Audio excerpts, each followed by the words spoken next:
This is my 3-foot tall animatronic that I made from this Halloween animatronic using 3D printing, fabric, and a whole lot of hot glue. And today, I'm going to show you how I made it. Alright bro, relax. So sit back and enjoy. This is my brand new 170cm clown animatronic, and today I plan to turn it into a spooky version of one of my own characters. This only set me back like $99, which is pretty insane to think that it's almost the same height as my girlfriend. Totally could turn it into Curio and turn it into my actual girlfriend. No, what the fuck?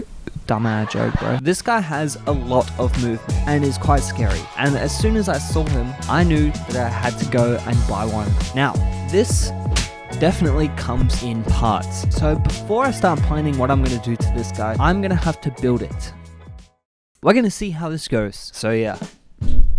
Alright, welcome. This is the underneath of my desk. I'm sitting on the floor because it's time to open this thing and I don't have a lot of space. There were two different types of animatronics in the store. There were these ones and then there were like 8-foot tall ones. They were pretty cool, but they were also very expensive.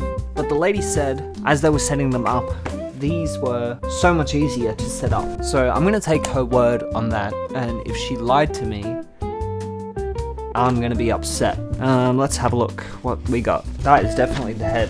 First, we're gonna pull this out. What is this? This is an inflatable, which actually kind of works. It could work as like my character's sort of hoodie piece, which would actually be quite useful. So I might be able to use that. Oh my god. Okay, I need to stand up. Ugh. Oh my god, maybe it isn't. Well, it's almost in one piece. What the hell? Yeah, there's our boy.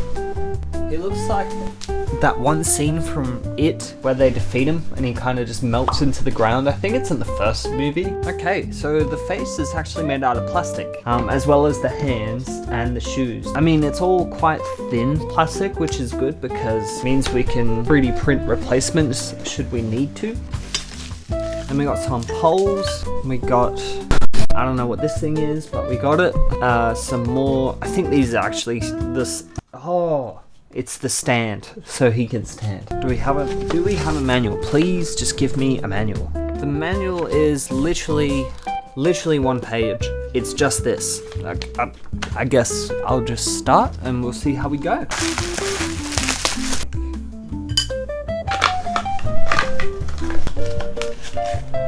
I can already see the SpongeBob screens.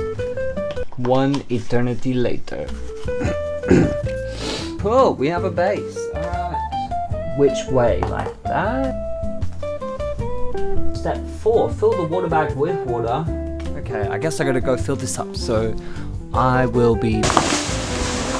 Okay, I'm back with my water. Oh, that's actually heavy. That's some ASMR for you guys, in case you wanted it. Oh. You only do that once you confirm where you want to set the item. Maybe I could have left that step for now. Here like this. There is a hole in between the trousers. Extremely invasive, but the hole is in there. Like that's what the manual's telling me to do. So, and then supposedly there's a hole. Oh my god. I just hit my fan with him. Whoops. Oh, so this is the last step. Okay. Down there, boy. Oh. Oh yeah. Alright. Wow, impressive. Okay. So this is me standing next to it. It is pretty tall. There's not much in it. Like it is literally just the wire. Yeah, easier for me. How do we power this thing? I'm so curious. Did I hear somebody say that they're curious? Have you ever wanted to own your own piece of Curio? Well, these guys have. And now you can too.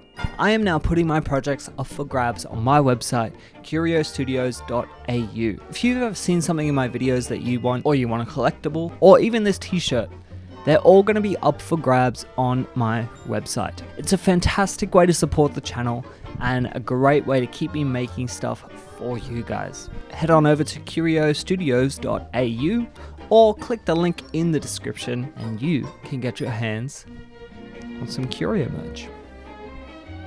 Back to the video. How do we power this thing? Oh, it's here. Alright. What? Oh, there is an on-off switch. Okay, hang on. Oh my god. That's it. Come closer. I've got something for you. Spin it around for the camera to see. That's it. Come closer. I've got something for you. And it's not a balloon. Okay. So, now that he's built, I've actually had a chance to look at him, and now I kind of understand. I kind of understand. Essentially, there's nothing in the body. The body is all of just those poles that you would have seen me just making. The only thing is the clothes that make it look bigger than it is.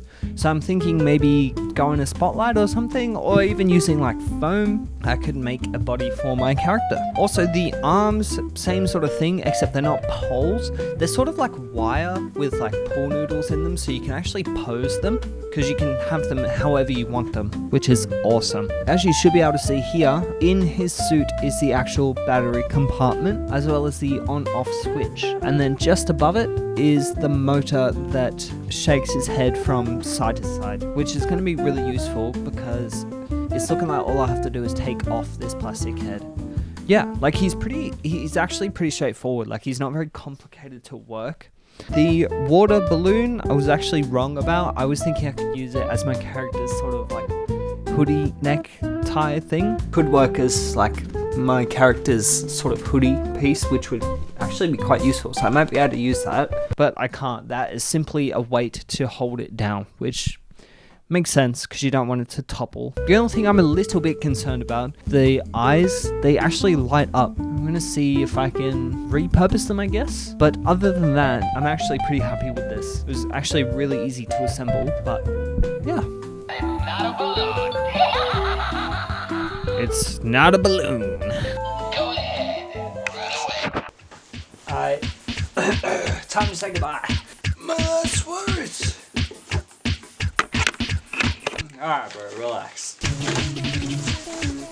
This is it. This is him. This white thing here, that's him. That's it. Cut the fabric off. That's it. Nope. Okay, it looks like it's attached.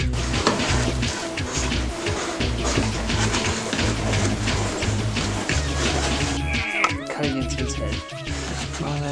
Raleigh with the dirt. I already got some design and told on my pants. This is probably going to be the worst footage ever, but I'm literally I just want the animatronic part of the animatronic. The head is off. The head is off. I repeat, this is what I have learned. I removed the head.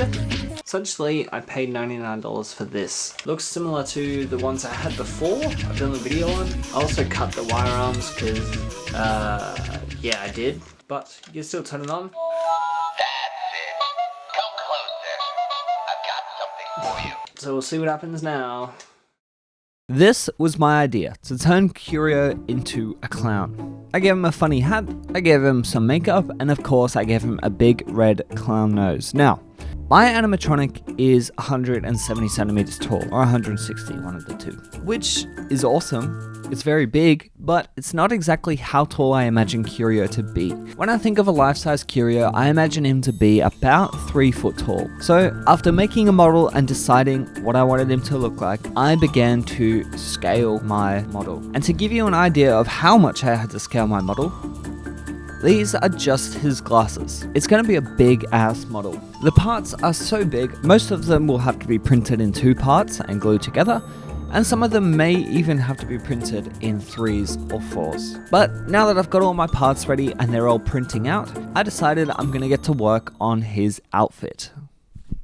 I started with the pants. The pants were easy. I just folded the red material in half, traced out pants, cut them out, and then because I can't sew, just hot glued them together. They looked fantastic, but I wasn't sure how I was going to make the form of my character. So I bent a bit of wire into what would become Curio's hip. And after my mum put a few stitches into there, shout out her for her help, the pants would dangle from his hip. I cut yellow stripes and I also glued them onto the pants.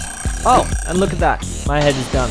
Using PVA glue and a smidge of super glue, I put the head together and secured it with some tape. After leaving that on for 24 hours, I painted the clown's blue makeup on, glued on the eyes, and lastly, the big honker. beautiful. Back to the clothes. Using wire, I attached some arms to the animatronic. They were thin. They almost looked like my arms. So I beefed them up using a pool noodle, making 2 separate joints. I then covered this with essentially 2 long socks that I made for his arms. Oh hell yeah, the hat is done. This one was so big, I had to print it in 5 separate parts. I used the trustworthy PVA and a smidge tiny little bit of super glue to hold this one together. I decided this project was going to be the project that I would delve into using wood filler to smooth out the seam lines of my print. It was surprisingly easy to use and it worked really well. And after sanding it and priming it, it was ready for paint. All that was left was to glue it all together and we were done.